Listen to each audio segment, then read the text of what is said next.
All right, y'all, how you doing? Today, we're listening to the Swiss Family Robinson, chapter XVII, or chapter 7, I guess, if you want. It was getting late, and while we were enjoying our supper before our tent, our donkey, whom the boys had named Grizzle, had been quietly browsing near us. Suddenly, he set up a loud bray, and, without the least apparent cause, pricked up his ears and threw up his heels and galloped off into the thicket of bamboos.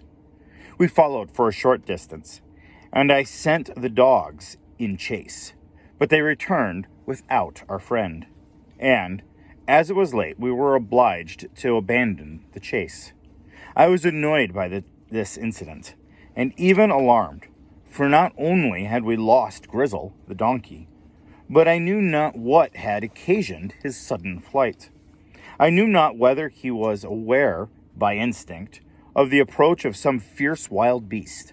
I said nothing of this to my family, but making up an unusually large fire, I bade them sleep with their arms by their sides, and we all lay down. A bright morning awoke us early, and I rose and looked out, thinking that perhaps our poor Grizzle might have been attracted by the light of the fires, and had returned. Alas, not a sign of him was to be seen. As we could not afford to lose so valuable a beast, I determined to leave no attempt untried to regain him. We hurriedly breakfasted, and, as I required the dogs to assist me in the search, I left my elder son to protect their mother, and bade Jake get ready for a day's march. This arrangement delighted him, and we quickly set out. For an hour or more we trudged onward, directed by the print of Grizzle's hoofs. Sometimes we lost the track for a while, and then again discovered it, as we reached after soil. Finally, this guide failed us altogether, for the donkey seemed to have joined in with a herd of some larger animals, with whose hoofprints his had mingled. I now almost turned back in despair, but Jack urged me to continue the search. For, said he, if we once get upon a hill, we shall see such a large herd as this must be, at almost any distance. Don't let us go on farther. I consented, and we again pushed forward through bushes and over torrents, sometimes cutting our way with an axe, and sometimes plunging knee-deep through a swamp. We at length reached the border of a wide plain, and on it in the distance I could see a herd of animals browsing in the rich grass. It struck me that it might be the very herd to which our good donkey had joined himself, and, wishing to ascertain whether this was so, I resolved to make a detour through a bamboo marsh and get as near as possible to the animals without disturbing them. The bamboos were huge, many of them over 30 feet in height. As we made our way through them, I remembered an account of the giant cane of South America, which is greatly prized by the Indians on account of its extreme usefulness. The reeds themselves make masts for their canoes, while each joint will form a cask or box. I was delighted, for I had little doubt that the bamboos we were among were of the same species.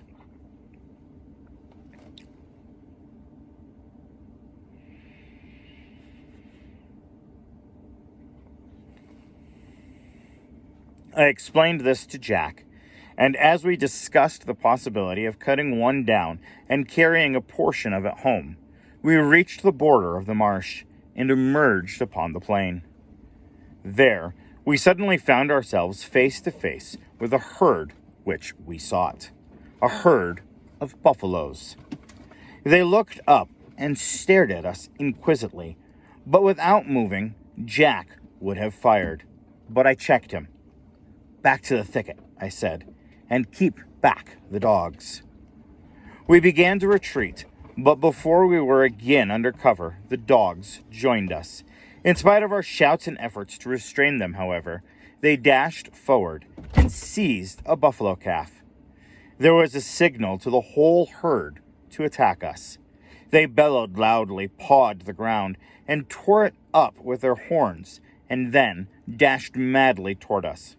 We had not time to step behind a rock before the leader was upon us. So close was he that my gun was useless. I drew a pistol and fired. He fell dead at my feet. His fall checked the advance of the rest. They halted, snuffled the air, turned tail, and galloped off across the plain. They were gone, but the dogs still held gallantly to the calf. They dragged and tussled with him, but with their utmost efforts, without shooting the poor beast, I knew not.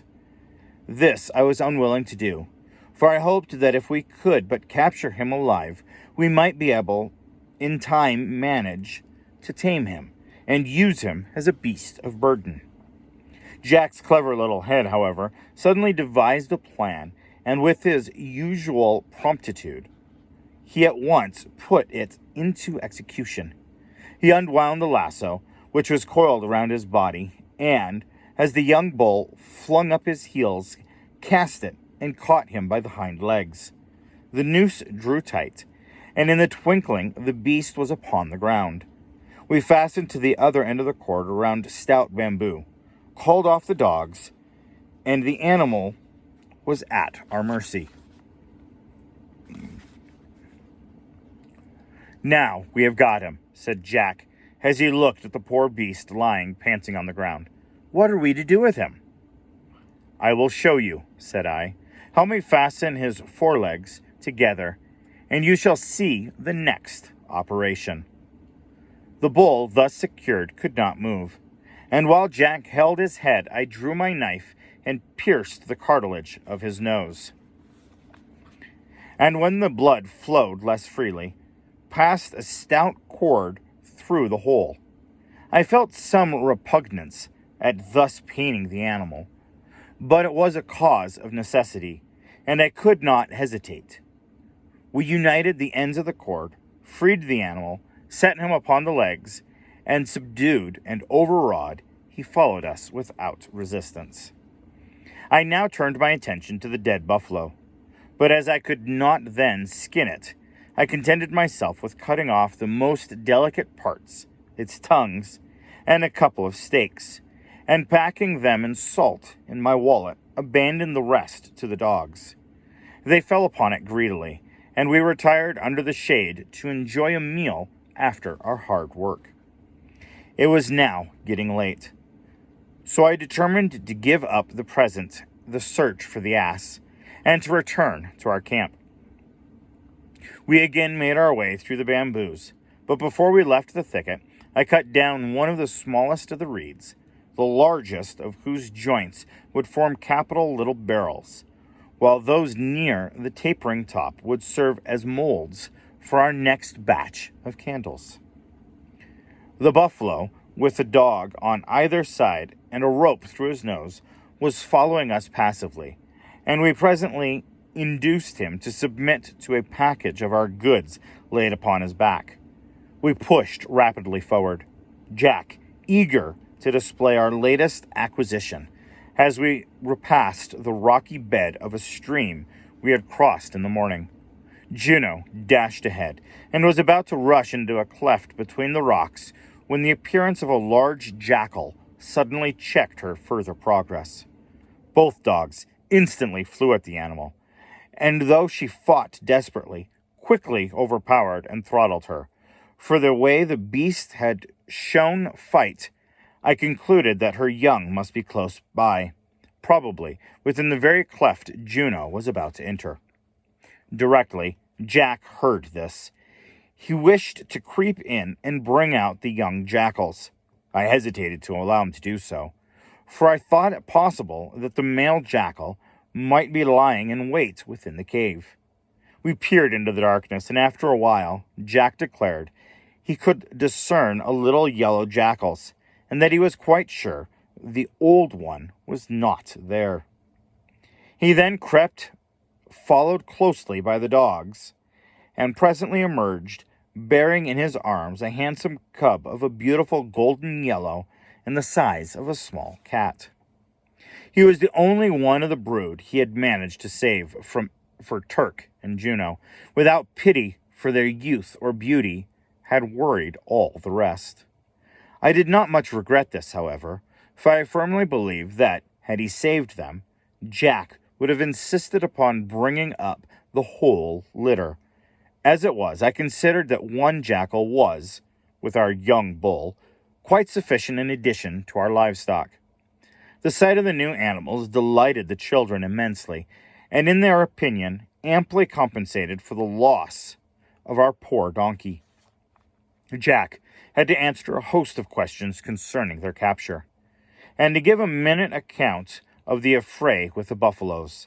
This he did, with graphic power, certainly, but with so much boasting and self-glorification that I was obliged to check him and give a plain and unvarnished account of the affair. Supper time arrived, and as we sat at the meal for which Jack and I were heartily thankful, my wife, with her party, proceeded to give an account of their day's work. Ernst had discovered a sagel palm, and had, after much labor, contrived to fell it.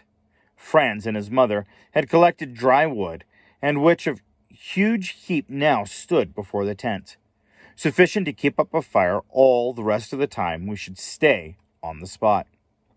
Fritz had gone off shooting, and had secured a good bag. While they had been thus variously employed, a troop of apes had visited the tent, and when they returned, they found the place ransacked and turned upside down. The provisions were eaten and gnawed, the potatoes thrown about, the milk drunk and spilt. Every box had been peeled into, every pot and pan had been divested of its lid. The palisade round the hut had been partly destroyed. Nothing had been left untouched. Industriously had the boys worked to repair the damage, and when we returned, not a sign was to be seen of the disorder. After matters had been again arranged, Fritz had gone down to the shore and, among the rocks at Cape Disappointment, had discovered a young eaglet which Ernst declared to be a Malabar or Indian eagle. He was much pleased with his discovery, and I recommended him to bring the bird up and try to train it to hunt as a falcon does. "Look here, though, boys," said I. "You are now collecting a good many pets, and I am not going to have your mother troubled with the care of them all. Each must look after his own. And if I find one neglected, whether beast or bird, I will set it at liberty. Mark that, and remember it." My wife looked greatly relieved at this announcement, and the boys promised to obey my direction. Before we retired for the night, I prepared the buffalo meat I had brought. I lit a large fire of green wood, and in the smoke of this thoroughly dried booth tongue and steaks. When they properly secured all the animals, Jack took his little pet in his arms, and we lay down, and we were soon fast asleep. At daybreak, we were on foot, and began to prepare for a return to Falconhurst. "You are not going to despise my sago, I hope," said Ernst. "You have no idea what a trouble it was to cut it down, and I have been thinking to that. If we could but split the tree, we could make a couple of long, useful troughs, which might, I think, be able to carry water from Jackal River to Tentholm. Is my plan worth consideration?" "Indeed it is," I replied, "and all that events, we must not abandon such a valuable prize as a sago palm. I would put off our departure for a day rather than leave it behind." We went to the palm, and with the tools we had with us, attempted to split the trunk. We first sawed off the upper end, and then with an axe and saw managed to insert a wedge. This accomplished our task with less difficult, for with a heavy mallet we forced the wedge in farther and farther, until at length the trunk was split in twain. From one half of the trunk we then removed the pitch, disengaged it with difficulty from the tough wood fibers. At each end, however, I left a portion of the pith untouched, thus forming a trough in which to work the sago. "Now, boys," said I, when we had removed the pith from the other half of the trunk, "off with your coats and turn up your shirt sleeves. I am going to teach you to knead." They were all delighted, and even little France begged to be allowed to help. Ernst brought a couple of pitchers of water, and throwing it among the pitch, we set to work heartily. As the dough was formed and properly kneaded, I handed it to the mother, who spread it out on a cloth in the sun to dry. This new occupation kept us busy until the evening, and when it was at length completed, we loaded the cart with the sago, a store of coconuts, and our other possessions, that we might be ready to start early on the following morning. As the sun rose above the horizon, we packed up our tent and set forth a goodly caravan. I thought it unfair to the cow to make her drag such a load alone, and determined if possible to make the young buffalo take the place of our lost donkey. After some persuasion, he consented, and soon put his strength to the work, and brought the cart along famously. As we had the trough slung under the cart, we had to choose the clearest possible route, avoiding anything like a thicket. We therefore could not pass directly by the candleberry and cartouche trees, and I sent Ernst and Jake aside to visit the store we had made on our outward journey. They had not been gone long when I was alarmed by the most terrible noise, accompanied by the furious barking of the dogs and shouts from Jack and Ernest. Thinking the boys had been attacked by some wild beast, I ran to their assistance. A most ludicrous scene awaited me when I reached the spot. They were dancing and shouting round and round a grassy glade, and as I nearly as possible followed their example, for in the center, surrounded by a promising litter, lay our old sow, whose squeals, previously so alarming, were now subsiding into comfortable grunts of recognition.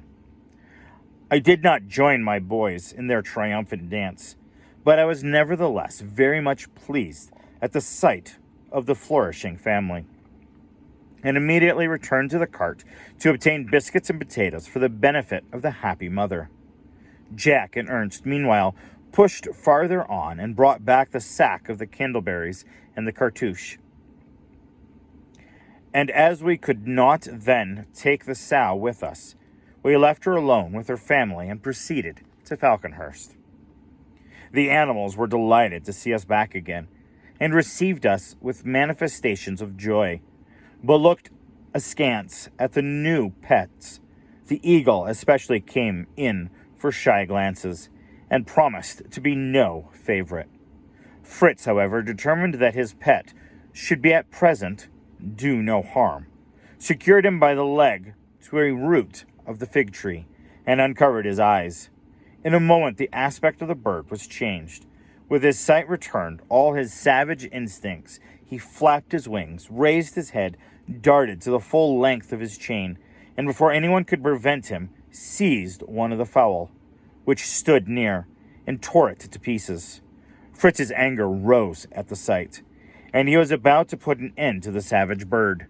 "Stop!" said Ernst. "Don't kill that poor creature. He is but following his natural instincts. Give him to me, and I will tame him." Fritz hesitated. Then he said, "Tell me how to tame him, and you shall have Master Nips." "Very well," replied Ernst. "I will tell you my plan, and if it succeeds, I will accept Nips as a mark of your gratitude. Take a pipe of tobacco, and send the smoke all around his head, so that he must inhale it. By degrees he will become stupefied, and his savage nature from the moment subdued. Fritz was rather inclined to ridicule the plan, but knowing that Ernst generally had good reason for anything of that sort that he proposed, he consented to make the attempt. He soon seated himself beneath the bird, who still struggled furiously, and puffed cloud after cloud upward, and as each cloud circled round the eagle's head, he became quieter and quieter, until he sat quiet still, gazing stupidly at the young smoker. "Capital!" cried Fritz, as he hooded the bird. "Capital, Ernst. Nips is yours." So now they've got a few more animals on this island with them that they are trying to tame and are trying to make for better their area that they're at, using like the bird to help hunt, or using the newfound buffalo to be able to help move some of the items around, or pull the cart, or the sludge cart that they had, the sledge that they had. And it's kind of, turning out to be pretty decent of a little group, and everyone having their pets to take care of, along with their chores and other stuff. What animal would you like to have there that they don't have yet? Is there something that you think would make life easier, being in the middle of nowhere and trying to homestead such a large plat to be able to live? Leave your comments down below. And thank you everyone for listening. You all have a wonderful and blessed day.